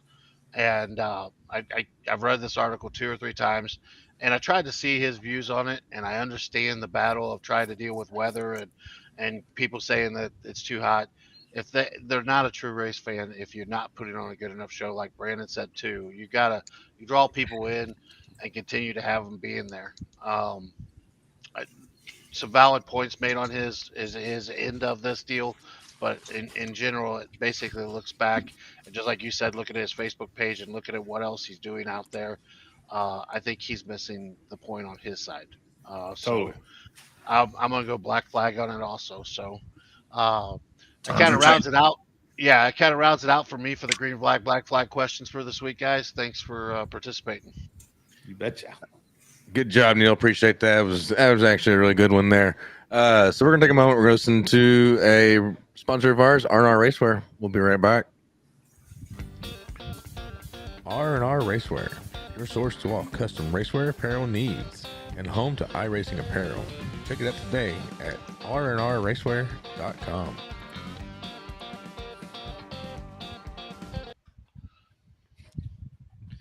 That's right. It's that guy again. All righty. Now we're going to jump into some news over the weekend in racing. Neil, you've always been the one to bring these topics in and give us a lot of good content out of that. So I'm going to go ahead and let you take over this again and just give us a little rundown of this weekend's racing news. Yeah, guys, just going to basically go through some happenings through the weekend briefly here, just kind of keep you updated, a little bit of what's going on out there. Let's start with dirt late miles up at Knoxville this weekend. I feel like a broken record on repeating this every damn weekend. Superman. I mean, yeah, Superman. Nobody's grabbed on his cape and slowed him down at all. But Davenport catches Tyler Bruni in the last couple laps yesterday to claim his first Knoxville Late Model Nationals. $50,000 payday for Davenport. I mean, guy probably could retire after this year. I mean, incredible year. What's he won? Like $1.5 million? Yeah, last time I looked, it was like 1.5 or something like that, 1.4. And I tried to look that up today on Twitter. I couldn't find it, but interested to see where he's at stacked up with his World 100 win. I mean, looking at this, I mean, we talk about how dominant Kyle Larson is jumping in the cars he does and winning like he did last year up at Fairbury and all the sprint car races. You can't look past the year Davenport's having, man. It's incredible. You're kind of shocked if he doesn't win. So congrats on him winning up there. That is his first late model nationals. So staying with the deal with World of Outlaws, jumping from the late models to the sprint car side of things. Man, I put a link up here of the highlights up at Keller, California over the weekend. Logan Schuhart for Shark Racing, come from back pretty good ways to put on a great show. Carson Macedo was really kind of running away with this thing, holding him at bay, late caution. Schuhart puts a slider. I mean, it could be classified dirty, clean, whatever you want to say, but definitely put the brakes on Macedo in turn two. Ended up holding him off for the last lap and claimed a $21,000 payday there before coming it back to the Midwest here. I know the sprint cars are coming back to Eldora for this weekend, sharing on Saturday night, and then they head to PA. But I'm gonna tell you, if you guys get a chance, watch the highlights of that one. Uh, Logan pretty well put the fans at bay. Said, "I don't care if you guys cheer, boo, whatever. I'm walking leaving away with with the 21,000. I'm leaving with the 21 grand, guys. So congrats to him. It was a big win for him out west there. And then just kind of capping off our NASCAR highlights for the weekend. Um, the truck started off the weekend Thursday night at Bristol. Ty Majeski gets ThorSport a win there, his first win in the series. And I mean, I'm gonna tell you, this kid's come on really strong, and Ty has some strong ties to iRacing. I know I've raced with him a couple times. I'm sure all you guys have here along the line, but great person for the service sim racing. Very, very smart, intelligent gentleman that can wheel a truck right now. He's doing well. Look for him to compete for the championship over there. So locked himself in. In the Xfinity Series race Saturday night at Bristol, Gregson, third win in a row, holding off Brandon Jones. And kind of a little bit ironic on this situation is Brandon is going to be replaced. It was announced this week that Brandon will be replacing Noah in the 9 Junior Motorsports Xfinity car for next year. So uh, kind of caught a lot of people off guard. I know there's several names that have been thrown up for that 9 car, but Brandon Jones really wasn't one that we heard a lot about. But congrats to him to jump in that car. But Noah 3 wins in a row. Again, looking like he's the championship, the guy to beat in the championship over there. So, and then Saturday night, night race at Bristol there, the Bass Pro Shops 500. Christopher Buscher gets the first win for RFK. I know Brad Keselowski had a good run going on there, late caution. I know the two-tire strategy that they pulled, crew chief there, got him the win and stayed out front and held off all chargers. I mean, it was pretty impressive, holding off some of the Hendrick guys, Chase Elliott, them guys. So good. Congrats to Christopher Buscher for his first win at RFK. So I think they said, I think I saw somewhere today that the guy that had the second most time lapse between wins was Bill Elliott, 226 wins. I guess Buscher got close. He had 222. He was second there on that. So, but the other news in that deal, Kevin Harvick and Kyle Busch got eliminated from the series there. So all due to part failures, kind of like Brandon Meffords' T-shirt around his neck right now. It's kind of a part failure. So, but anyway, inside joke going on here, guys, on the chat. But anyway, that wraps it up for the highlights for the races. So I'll pass it back over to Pindy here. All right, thank you, Neil. Appreciate that update there. We're gonna jump over here to Mr. Chris Wally and let him give us a breakdown of this past Thursday night's race in the IROC Challenge Series. It's all yours, sir. Yes, sir. I appreciate it. So we wrapped up race 7 of 10 for the regular season. So we got 3 more coming up with IRP, Martinsville, and then closing us out at Daytona. But Las Vegas last Thursday night, scheduled 100 laps. We ran the full 100. We would see 5 leaders with 6 lead changes through the night. Only 4 cautions, 16 laps. 2 of those cautions were stage breaks, and one of them was lap 1 for Team McCann. We would see Brian dominate this race throughout the night, though. We had some guys that contended for a little bit. Troy Radford, he led 19 laps and was our pole setter. Neil, he ran right out there with Brian throughout the night, gave him all he had right there at the end. But Brian, you led 78 laps, ended up winning both stages. Your first win on the season. When they said that over the broadcast, I got to think about it. I was like, damn, that blew my mind. I was like, Brian McCann, 7 races in, which, kind of just tells you where things are right now. Competition is strong. Yeah. So, It's been good. But if you want to kind of debrief on your race, how you felt about your race. I know mine made it about a half a lap, and well, then it was over. So there was a bunch of riding around after that. But how do you feel through the night? How was the car? What were some challenges for you for your race?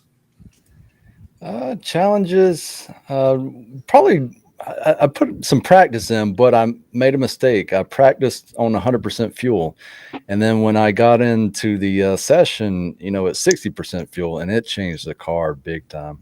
I was amazed by the difference there. So I quickly had to relearn that, but it wasn't. I guess I adapted. But um, as far as racing goes, Neil, he was right there. He had me scared the whole time. I thought he was going to get around me, but I know Brandon's fast. I saw Chris up there. Troy was really fast. Aaron's fast.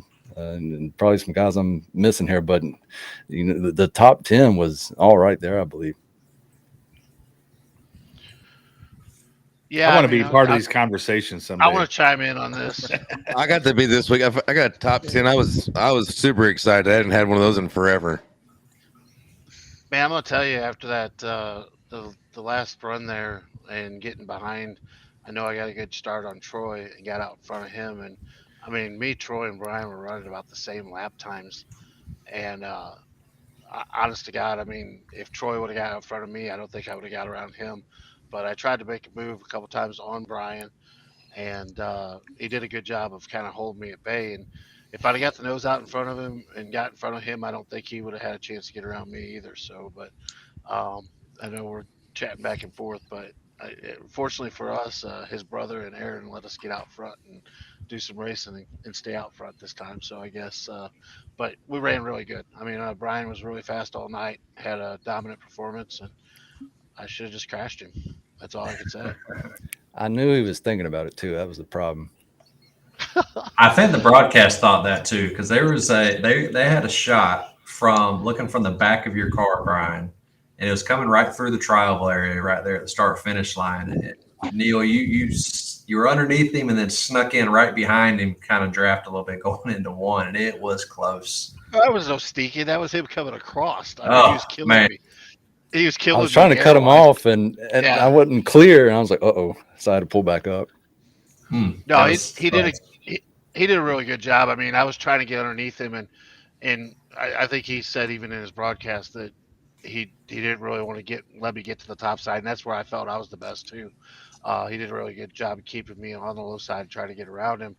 And really, at that point, he just kind of killed my air after I tried it a couple times and heated the tires up. But it was a great race, and had a lot of good times there. So, well, knowing next week we've got Lucas Oil Raceway, I'm sure we're all excited about that. We've had some love-hate relationship. Yeah, we've had a little love-hate relationship with that track in the past.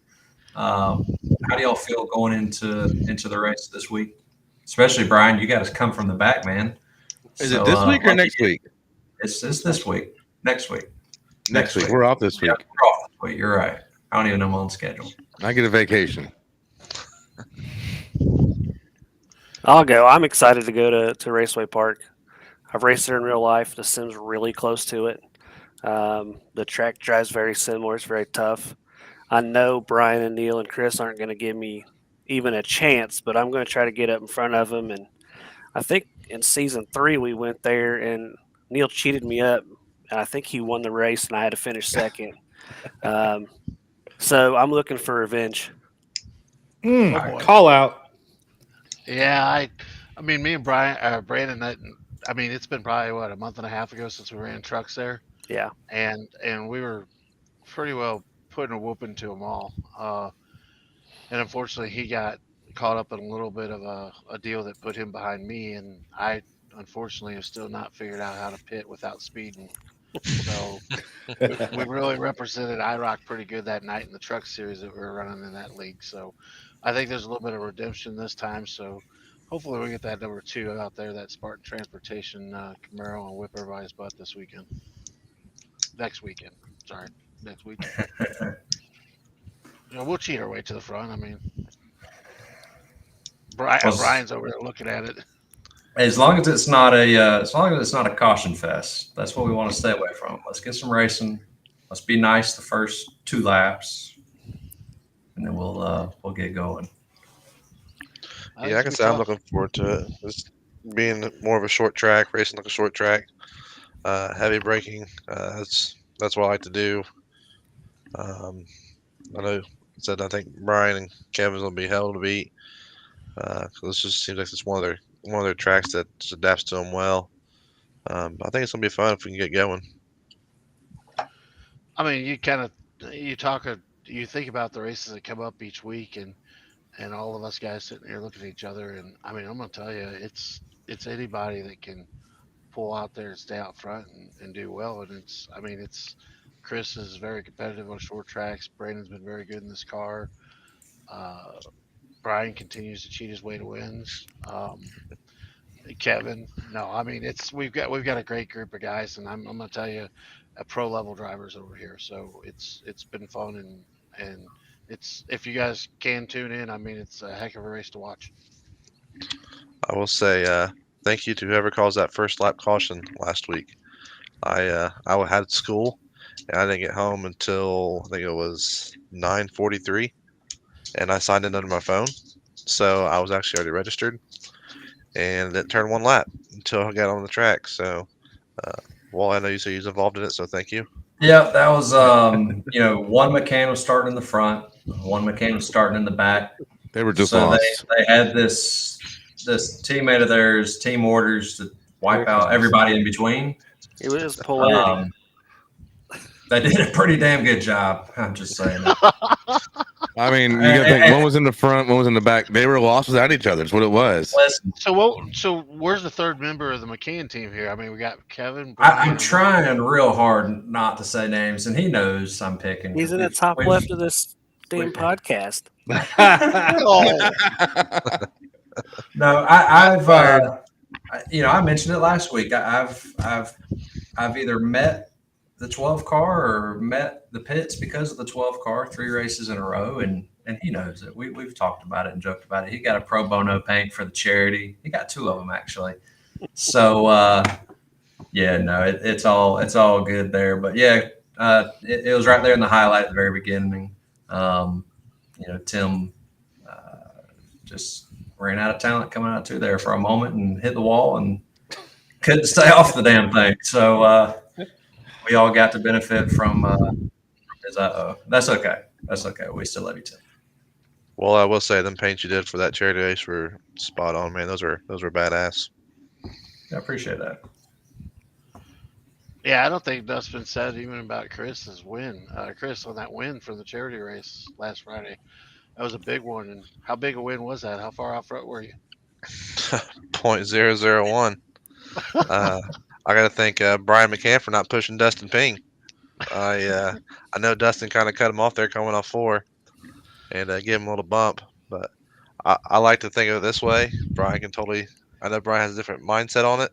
But I feel like I pushed him past Dustin on that final restart.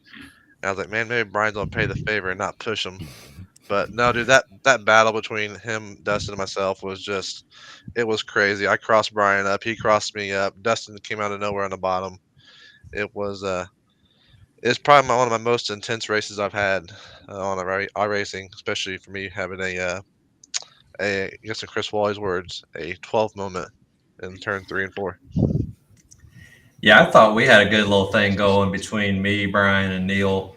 I guess I got to know what it was like being one of y'all top drivers for a night. It was a lot of fun hanging with them, and we were working our way through the field there, and we had a gentleman squeeze us into the wall, took out me and Neil, and hell, I went in the pits and forgot to turn my quick repair on, and so took my race out, but I was watching it, and Brian right there coming to the checker flag when you try to dive underneath. I swear y'all were about to go through the damn pit lane. He drove you down there so far. I was hoping they were just going to take each other out, man. Yeah. Catbird. Yeah, I was say you had a decision to make there: turn his ass or fall in line. But it made for good racing there at the end. Yeah, I think the best part is that, all top 3 guys donated all their money back to charity, which is, I thought I just got $150 and it was actually $225. So, Brian donated his, and he even got the Intimidator Award. Who would have thought? And then Dustin donated his at the end of the day. So that's probably the coolest part about that race. Absolutely. A lot of fun. We touched on earlier for a great cause. Everybody go in and we're going to put up, make sure Zoe's Place has their links to our page, to this site on the tag. So definitely go in and take a look at that whenever you check us out. And you all did say September 15th, 2023, correct? Yes, sir. All right. We're ready. Cool. All right. Well, I think that's going to conclude that for our race at Vegas. Let's go ahead and hear from our sponsor, Supreme 3D Printing. Are you looking for the next sim rig upgrade? Or maybe your man cave needs a little more style? Or is your wife wanting to redecorate your home? Well, we here at Supreme 3D Printing have you covered. We create and print tons of different and useful items that is sure to fit everyone's style and budget. Check us out on Etsy at etsy.com/shop/Supreme 3D Printing. If you don't see what you're needing, then feel free to contact us for your needed item. All right. Thank you to Supreme 3D Printing for supporting us as well. We're going to go and give it to Mr. McCann for his pit road tips. Brian, what do you got for us today, this week? So last week I wrote a book and I just read it off on the stream. this week I didn't write a book. I'm just going to talk about it. But I've been playing games for a while, and really in gaming you really only have 2 things, and that's the visual and audio. In iRacing you have a third, which is your steering wheel force feedback. But I never, throughout my gaming career, really paid much attention to sound, and that's the topic for today. I know I started getting into audio, specifically like headphones and the differences between a gaming headset and a studio headset. And I've since then converted away from gaming headsets and went to studio, which is a more of a flat profile versus a gaming headset, which is they typically boost the bass and some other frequencies. But ever since I've switched, I've noticed a difference in some of the games I play, and I'm able to hear the sound better. At least it could be a pseudo effect or whatever. But anyway, so I've had that help me a little bit with iRacing, I believe. And so one of the things I also do in iRacing is if you go into the sound options, you have, I think it's like 6 different options there for individual sound levels for, I think you got wind noise, ambient, tires. I don't know all of them off my head, but what I like to do is I turn down engine, I turn down winds, stuff you don't really need, and leave the stuff that I want to hear. That has sort of helped me as well. Does anybody else here do that? Yep. Yeah, I make sure I turn down chat because I don't want to hear any of y'all in the background. Just kidding. But yeah, I turn down the tire or turn up the tires. That's one thing that, I can hear turn down the crashes. No, that's turned up full speed. That's my 12th option there. I mean, it does have a tab that says crashes. That just doesn't say. I mean, I've looked to see if it does say Chris Wally, but it says crashes. Listen, I took away the quick repair just so I could go ahead and get out of that thing quick, and we could just end the show right there. No, but the tires I definitely do. So Brian, you talked about using studio headsets. What kind of is there a certain brand that you recommend that would work? Is there a certain type of, so you've got say a microphone, you got a condenser mic, you've got a dynamic mic. Is there a certain kind of studio headset out there? I've experimented with 40 and 50 millimeter drivers. I like the 50s. I couldn't tell you what the difference is. I'm not an audiophile yet. I'm trying to get there, but I'm still in the learning process. But Okay. I can tell it that there's a different. I haven't really been able to tell the difference in iRacing. The iRacing, the sounds are kind of simplistic, but in other games, I have noticed a difference where if I put my old gaming headset back on, it messes me up in the game. I'm not able to do it as well as I am with the studio quality headphones. All right. Yeah, because I'm looking on Sweetwater right now at see what's out there.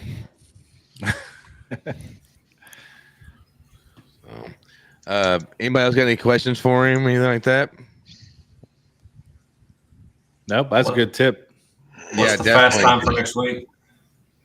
Haven't tried. Don't know. I know what we're chasing. All right, so we're going to move on. We're going to getting close to the end here. Do want to make a couple of announcements real quick. So the IROC Challenge Series has formed another division of racing. It's going to be the all Rovals. So you've got places like Charlotte, Legacy, Texas, Indy Road. It's all going to be Roval courses. It's going to be in the Global Mazda MX-5s. We're shooting for somewhere around the beginning of the year to start this. Going to be like our first season 1 and kind of just start out slow and just slowly get to like season 5 to where we are now with it. So if anyone is interested in that, reach out to us. You can reach out to the podcast at the Hot Dog Stand on Facebook, or you can reach out to us on the IROC Challenge Series Facebook page as well. We'll get you the information that we've got going on. I've got a couple people who's interested in it. So like I said, if you're interested in it, let us know. We'll definitely take care of that for you. And then on top of that, that's really all I've got for announcements about any league stuff going on. I guess we can go ahead. Oh, one more announcement, because we're going to be going into our NASCAR picks. So we have formed a fantasy league on NASCAR.com. It is open to the public. Anyone's welcome to join it. So for 2022, obviously we're coming down to the end of the season in NASCAR. So the picks, do what you want with them. Not a big deal as far as competition goes. But 2023, we would like to see everyone get serious with their picks. So if you're wanting to join, you can find us on NASCAR.com. It's actually, I got the link right here. I can read it off to you. NASCAR.com live or /live/league/ the hot dog stand podcast. So search for us, the Hot Dog Stand podcast on NASCAR.com for your league and join it. We'd love to have everybody that we can get in there. It'd be fun. We're making a segment of it for next year. Yeah, that'd be fun. So now we're going to get on into our actual NASCAR picks, and I'm going to read off our order of who's picking. So I won Bristol, and then it's going to be Wally. It's going second. Brian McCann's going to go third. Neil Quick, and then I'm sorry, Brian, Rick, but Will picked you a bad one this week or last week. So Yeah, I heard. yeah. So let's see here for my pick for Texas, which NASCAR is going to be going to Texas, unfortunately.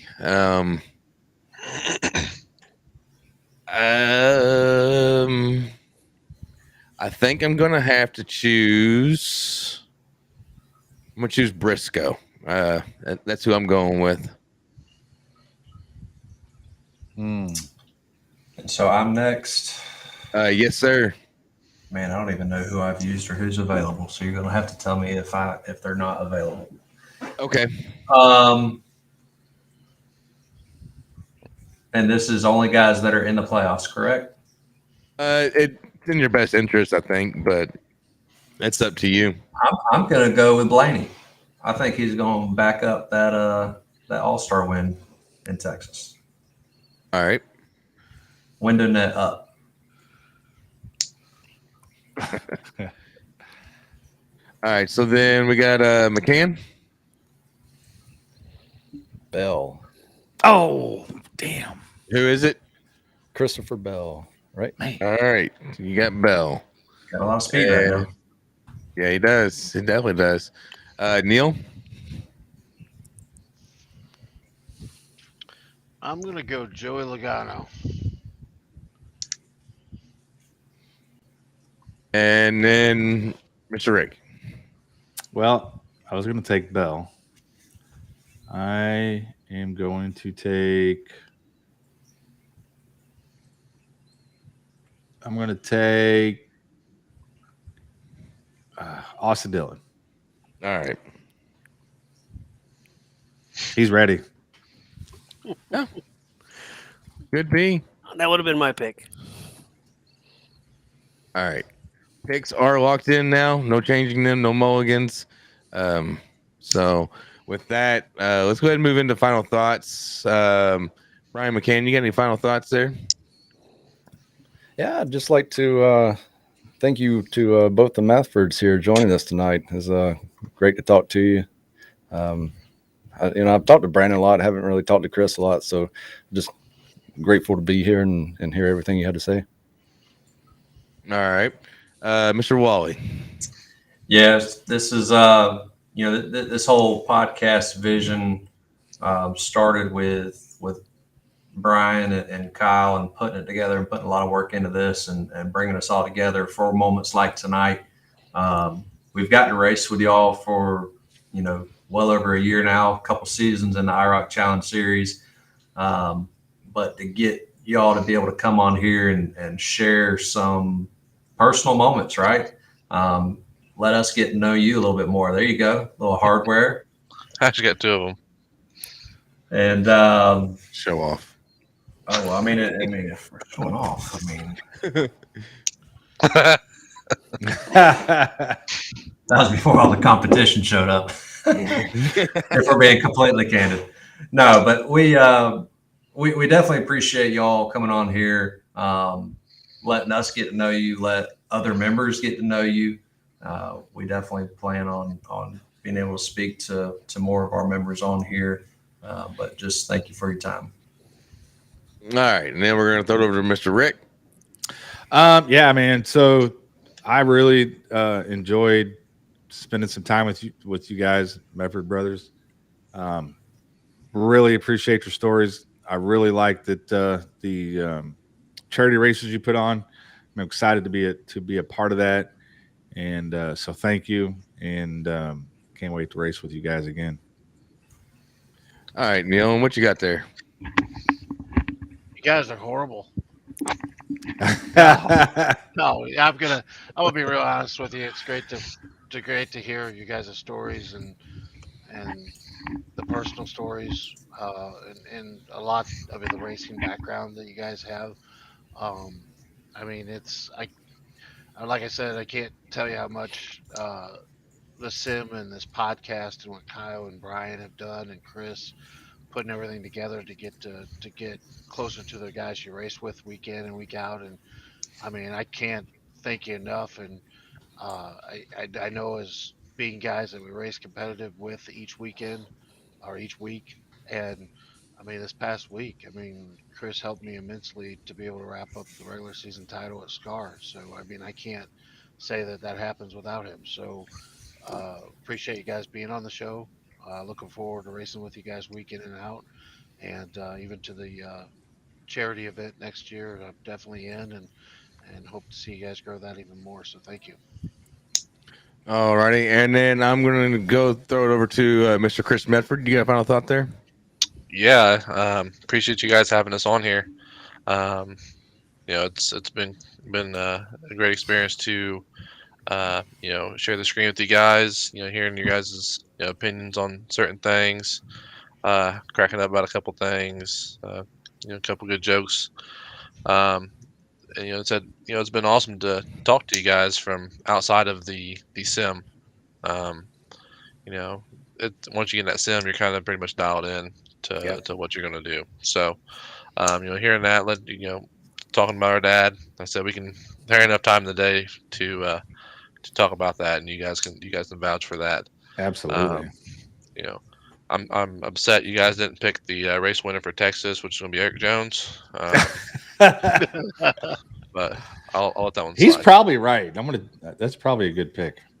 Yeah, I helped Eric a couple times over here at Anderson, so it's pretty cool. He comes from a very, I wouldn't say a rich family, but a family that's definitely put its life on hold for racing. So, his dad, putting a second mortgage on the house, selling his favorite car just so he can race. That's a lot of risk for something, but then he's making it pay off. So, Yep. All righty, thank you. And then Brandon Medford. Yeah, guys, thanks for inviting us for one.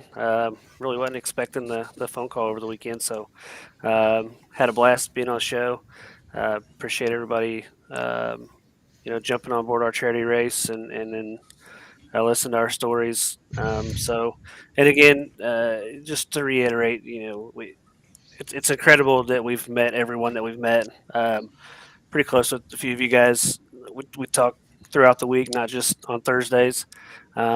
And we've all helped each other get better on the sim and run things through life, about life through some of you guys. So just want to throw it out there for the world to see or hear that, the iRacing's got a huge family, and Thursday night's one of our families. And so thank you guys for that. I appreciate that. Thank you. And Brian Rick, did you have an announcement you want to make real quick? Yeah. So make sure. So next week we have Rain LaJoy on video. We're going to sit around and talk with him. I'm really looking forward to that. There's going to be some really, really good stories coming out of his camp. So be sure to tune into that. That's going to be a good one. Yeah, definitely. So I know I'm excited for it. Yeah. I've been in contact with him here the last couple of days, and he's all set to go. So we're going to have him next Monday night. So be sure to tune into that. So I'm going to go ahead and give my final thought.